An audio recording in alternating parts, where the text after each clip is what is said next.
Salut à tous, c'est Pang de Geno, bienvenue sur cette vidéo qui aujourd'hui va reprendre ce que je vous avais partagé la semaine dernière pour les personnes qui ont plutôt tendance à avoir des espèces de fixettes, de volonté de perfection, cette espèce d'auto-pression que vous pouvez vous mettre assez régulièrement et assez facilement parce que peut-être vous avez été éduqué ainsi ou que c'est un de vos traits de caractère. Cette notion, elle est vraiment envahissante pour beaucoup de personnes et ça donne souvent ces personnes ou vous-même qui êtes jamais satisfait. Vous savez, cette sensation de vous dire c'est jamais assez bien, et même si votre vie ou des événements de votre vie sont complètement ok, voire vraiment bien, pour la plupart des gens, pour vous ce sera jamais assez, il faudra encore plus et surtout il y aura toujours des erreurs. Alors, pour reprendre ce qu'on disait il y a 2 jours en podcast, c'est normal de voir le négatif. Je m'explique. Notre cerveau est orienté à cela pour survivre à la base.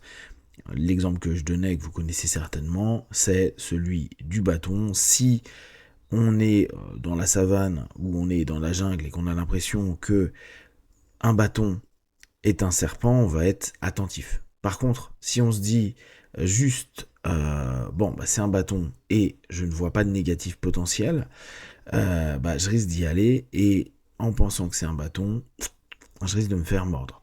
Du coup, cette idée est ok, je vois le négatif pour pouvoir anticiper. C'est sûr qu'aujourd'hui, c'est un peu différent parce qu'on fonctionne moins sur cette notion de survie, en tout cas sur cette survie primitive au niveau physique. Par contre, on a plein de survie sociale, survie émotionnelle qui existent. Reprenons donc cette notion de on peut être insatisfait, on peut voir le négatif. On va se fixer sur cette idée des personnes qui sont jamais satisfaites. Et là encore, autant le prendre comme un élément qui vous appartient. Je suis quelqu'un qui n'arrive pas à se satisfaire. À partir du moment où vous encodez ça, et que vous dites, ok, c'est un état de fait, ça fait 20, 30, 40, 50 ans, je suis jamais satisfait, c'est pas grave, ça fait partie de votre caractère. Ce qui est intéressant, c'est que on peut à minimum faire admettre, en tout cas moi c'est ce qui se passe régulièrement quand je suis en session, que les choses peuvent ne pas satisfaire, mais être ok. Ok. Donc cette notion, c'est vraiment de dire c'est, c'est, euh, c'est pas ce qui va me satisfaire. Néanmoins, ce n'est pas non plus quelque chose qui m'insatisfait. D'accord? Parce que il y a cette nuance qu'on peut faire. C'est que on peut être complètement insatisfait, c'est-à-dire qu'on n'est même pas dans c'est ok, c'est juste naze, ou juste pas suffisamment satisfait, ou en tout cas on n'arrive pas à satisfaction. Cette nuance, elle est importante parce que elle va nous permettre de nous dire qu'il y a une progression.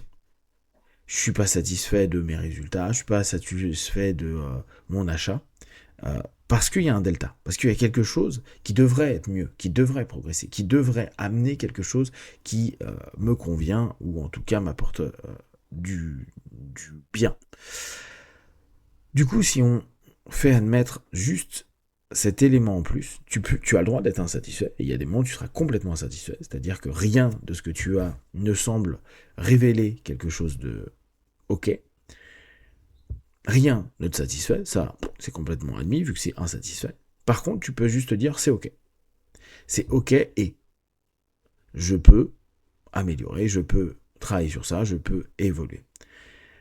Dans l'idée, nous, pour les personnes qui sommes des interlocuteurs, on n'aura pas l'impression que ça change grand-chose. On va juste se dire, ouais, quoi, en gros, il est toujours insatisfait. Alors qu'en fait, il va admettre qu'il n'est pas pleinement insatisfait, mais qu'il n'est pas satisfait.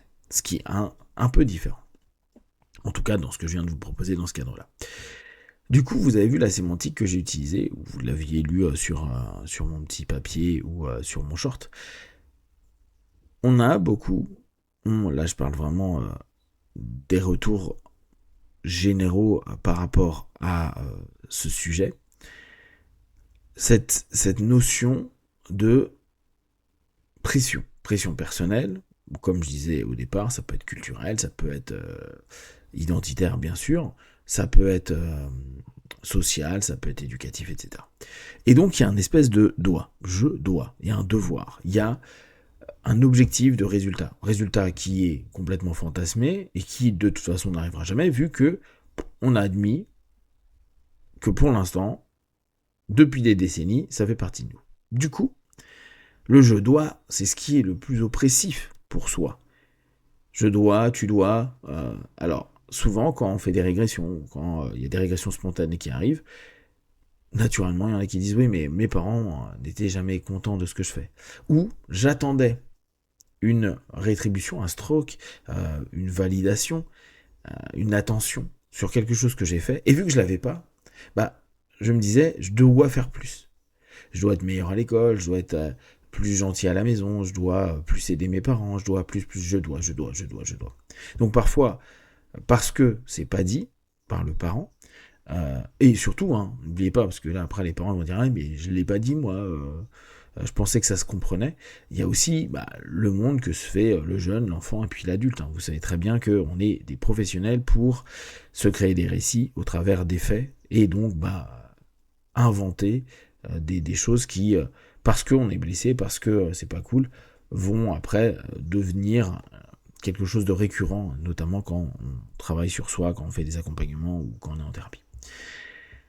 Donc ce je dois, il est hyper dur à vivre pour toutes les personnes qui ont cette habitude de ne pas se satisfaire et d'avoir souvent cette idée de je dois parce que je suis pas ok.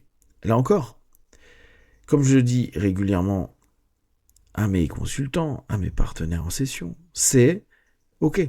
Faut accepter cette notion-là. Parce que ça donne un levier qui est cool. Ça donne des personnes qui sont prêtes à faire des efforts pour aller plus loin. Il est intéressant d'utiliser tout ce qui est vu comme un point négatif, comme une expertise quelque part. Je vous l'ai déjà dit il y a quelques vidéos. Du coup, là on a des personnes qui peuvent s'imposer des choses. Ça ne les satisferont pas, mais ils peuvent s'imposer. Ils peuvent donc aller un petit peu plus vers une forme qui peut convenir pour elles ou pour un groupe ou pour des amis ou pour plein de choses. Et c'est un vrai levier cool. La réponse pour un petit peu calmer le je dois, c'est ramener non pas cette espèce de sensation inquisitrice qui vient un peu d'une référence externe, qui peut être le parent, la culture, etc., mais je peux. C'est ok, je peux faire mieux. C'est ok, je peux améliorer ça. C'est ok, et je vais juste prendre plaisir sur ça, parce que le reste, ça m'énerve. Ok, je peux. C'est pas je dois avoir bien fait, je dois faire encore mieux. Non, c'est je peux. Et ce je peux remet au centre l'individu. Non pas comme une réponse en référence hyper externe à ce moment-là, mais un début d'internalisation à se dire, bon, ok, je suis ok plus ou moins, mais en tout cas je suis pas sur du no ok ou du complète insatisfaction, donc on va dire je suis ok. Et c'est pas et je dois faire mieux, c'est et je peux améliorer ce que je suis en train de faire. Ça redonne du pouvoir, ça redonne de la puissance.